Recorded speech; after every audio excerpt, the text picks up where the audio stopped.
Hello friends, आज हम लोग जानने वाले हैं क्रांतिकारी आंदोलन। तो यहाँ पे आप देख सकते हैं कि भारत में क्रांतिकारी आंदोलन की शुरुआत 19वीं सदी के आरंभ में मानी जाती है। ठीक है, और ऐसा माना जाता है कि राष्ट्रीय आंदोलन के प्रथम चरण में एक ऐसे वर्ग का उदय हुआ जो उदारवादियों की नीतियों से सहमत नहीं थे। यानी आप कह सकते हैं कि इन क्रांतिकारियों में मुख्यतः दो प्रकार के विचारधारा के क्रांतिकारी थे, और इनमें से एक विचारधारा यह मानती थी कि नरम दल की आलोचना करके क्रांति की सिद्धांतों को आगे बढ़ाकर स्वराज के लक्ष्य को प्राप्त करना है। ठीक है, यानी इसमें आप यह कह सकते हैं कि नरम दल का आलोचना कीजिए, उनका बुराई कीजिए और क्रांतिकारी सिद्धांतों को आगे बढ़ाइए, और जिससे कि स्वराज की प्राप्ति हो सके। और साथ ही साथ इनका यह भी कहना था कि यदि आवश्यकता हो तो बाह्य देशों का भी सहयोग हमें प्राप्त करना चाहिए। जबकि दूसरी विचारधारा आप यहाँ पे देख सकते हैं कि प्रांतों को केवल ब्रिटिश विरोध एवं राजनैतिक हत्या तक ही सीमित रखना चाहते थे। यानी कि ब्रिटिश का विरोध कीजिए और राजनैतिक का जो हत्या कर रहे वहीं तक सीमित रखिए, इससे ज़्यादा क्रांतिकारी आंदोलन को विकास मत कीजिए। इसी में आप देख सकते हैं कि क्रांतिकारी नेताओं में जो बहुत सारे नेता हैं, उनमें कुछ प्रमुख नेताओं का यहाँ पे नाम लिखा हुआ है, जैसे बाल गंगाधर तिलक, जो कि महाराष्ट्र के क्रांतिकारी आंदोलन में अपनी भूमिका निभाए थे। लाला लाजपत राय, इन्होंने पंजाब के क्रांतिकारी आंदोलन में अपनी भूमिका निभाए हैं। और बिपिन चंद्र पॉल, इन्होंने बंगाल के क्रांतिकारी आंदोलन में अपनी भूमिका निभाए हैं। साथ ही साथ आप यहाँ पे देख सकते हैं कि भारत में क्रांतिकारी आंदोलनों को दो भाग में विभाजित किया गया है। ठीक है, जैसे प्रथम चरण जो कि 1905 से 1919 तक था, और ये नरम दल के लोगों का था। इनका कहना था कि शांति से हमें ब्रिटिशों के सामने अपने बात को रखना है। और द्वितीय चरण में 1924 से 1934 तक कालक्रम रहा है, और इसमें गरम दल का भागीदारी था। तो यहाँ से हम लोग सबसे पहले जानेंगे प्रथम चरण के बारे में, जो कि 1905 से लेकर 1919 तक रहा है। तो चलिए हम लोग जानते हैं प्रथम चरण के बारे में।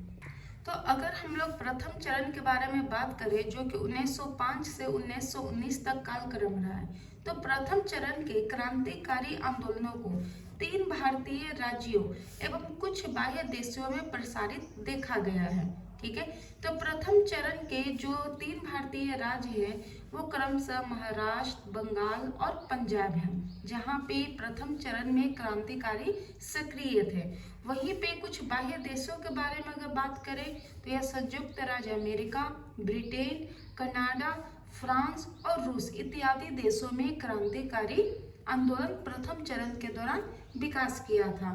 ठीक है, और यहाँ से हम लोग जानेंगे अलग अलग भारतीय राज्य में, यानी कि 3 भारतीय राज्य है, महाराष्ट्र, बंगाल और पंजाब।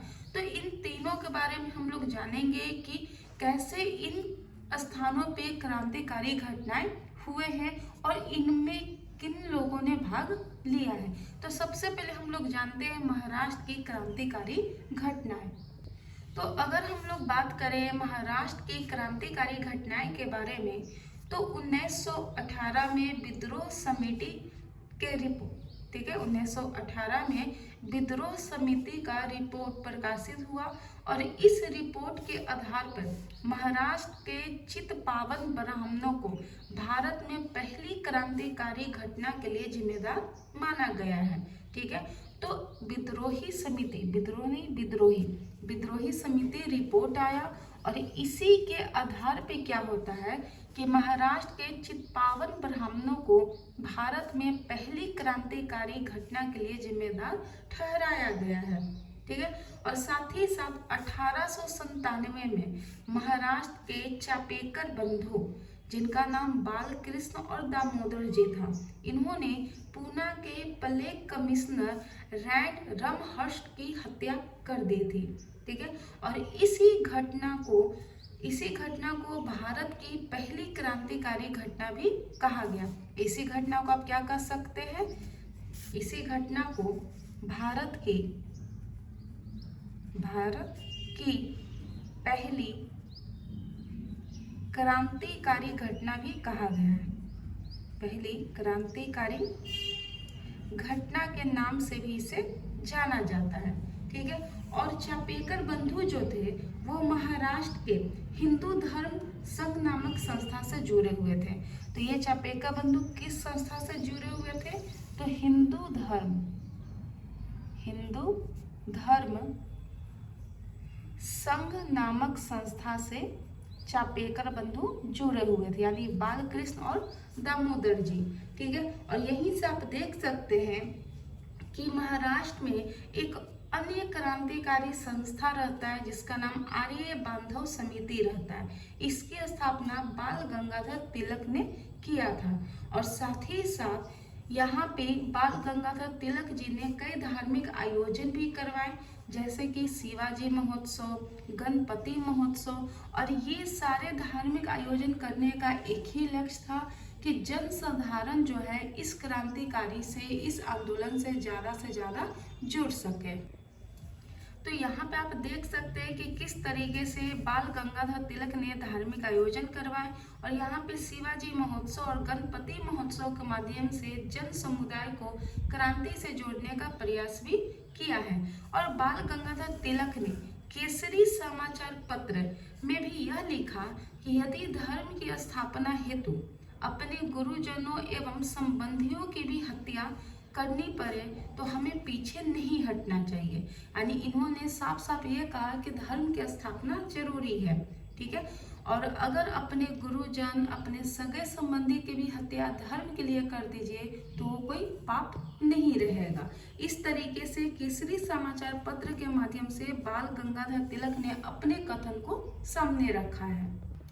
और बाल गंगाधर तिलक जी ने ही सबसे पहली बार स्वराज, स्वशिक्षा एवं बहिष्कार का भी नारा दिया था। और महाराष्ट्र में एक और अन्य नेता थे, क्रांतिकारी नेता थे, जिनका नाम वीडी सावरकर जी था। और इन्होंने 1899 में मित्र मेला संस्था का स्थापना किया था। लेकिन 1904 में यह जो मित्र मेला संस्था है इसका नाम परिवर्तित कर दिया जाता है, इसका नाम बदल दिया जाता है और अभिनव भारत समाज रख दिया जाता है 1904 में। यहीं से आप देख सकते हैं कि अभिनव भारत समाज का जो विस्तार हुआ है वह महाराष्ट्र और मध्य प्रांत में फैला हुआ है। और अभिनव भारत समाज के एक अन्य सदस्य थे जिनका नाम अनंत लक्ष्मण करकरे थे। ठीक है। अनंत लक्ष्मण करकरे जी थे और इन्होंने नासिक के जिला मजिस्ट्रेट जैक्सन की हत्या कर दी थी।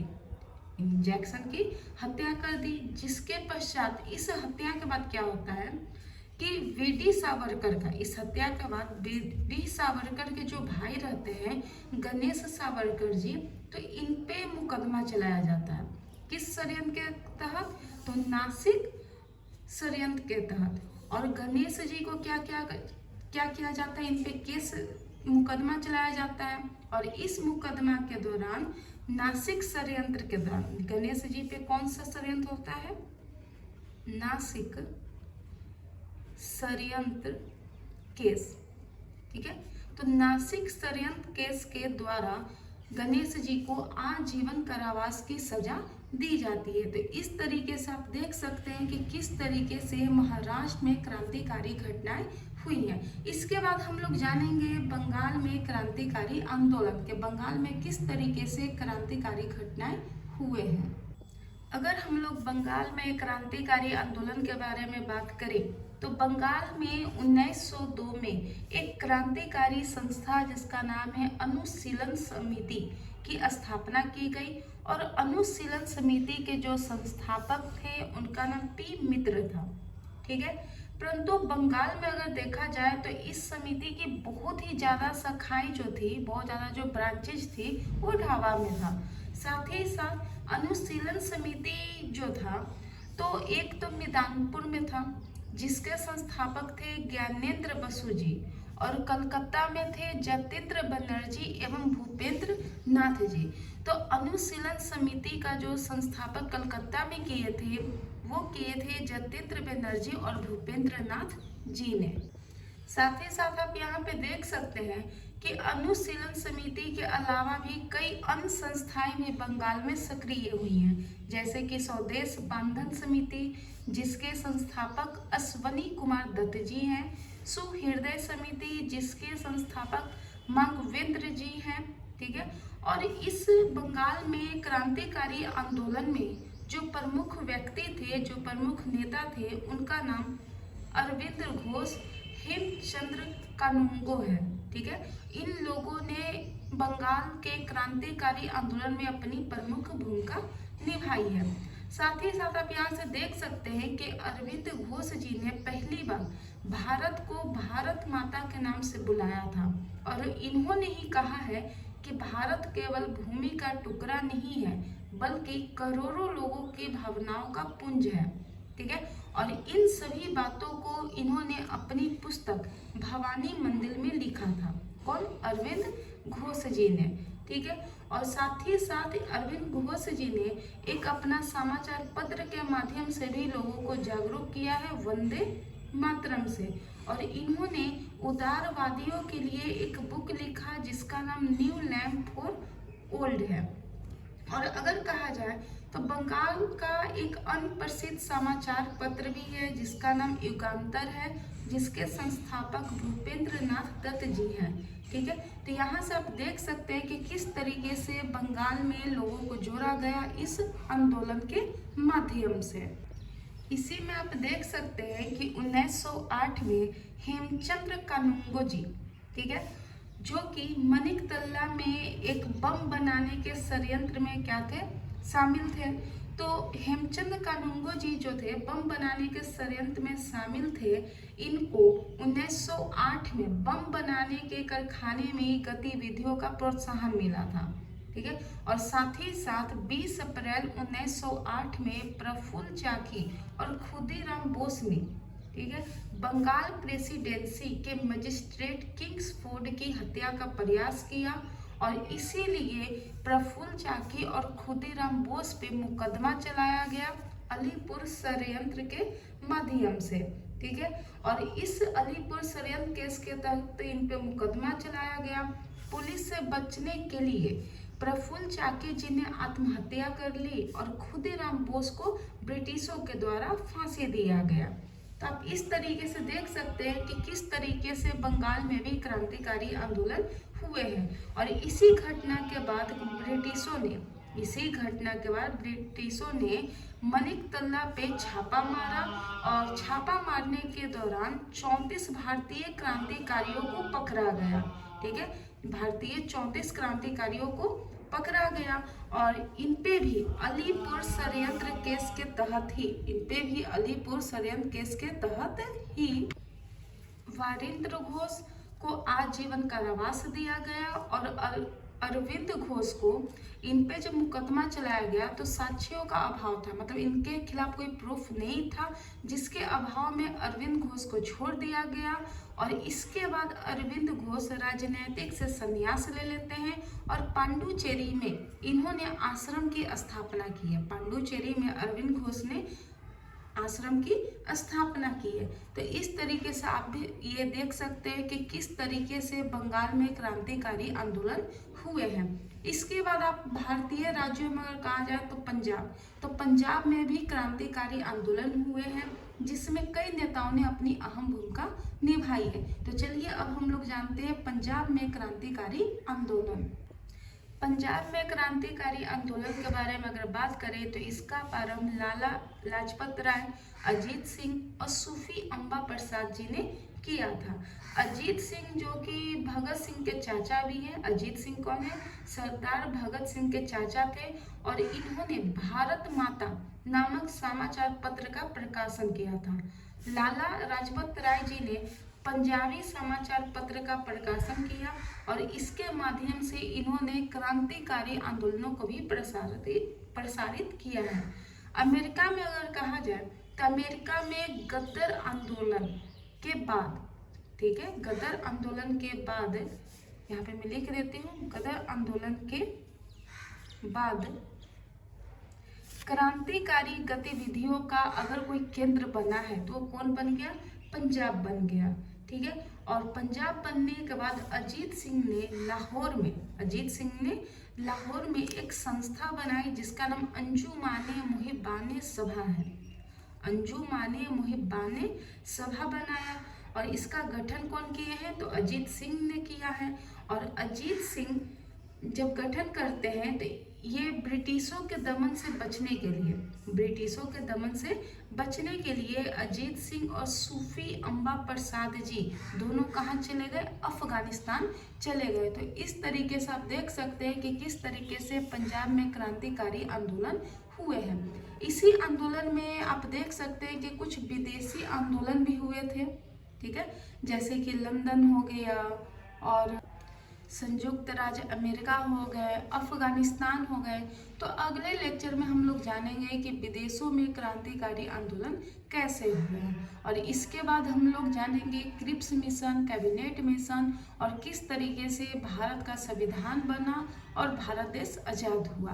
तो अगर आपको मेरा लेक्चर पसंद आ रहा है तो आप ज़्यादा से ज़्यादा लाइक करें, सब्सक्राइब करें ताकि मैं आपके लिए ज़्यादा से ज़्यादा वीडियो बना सकूँ।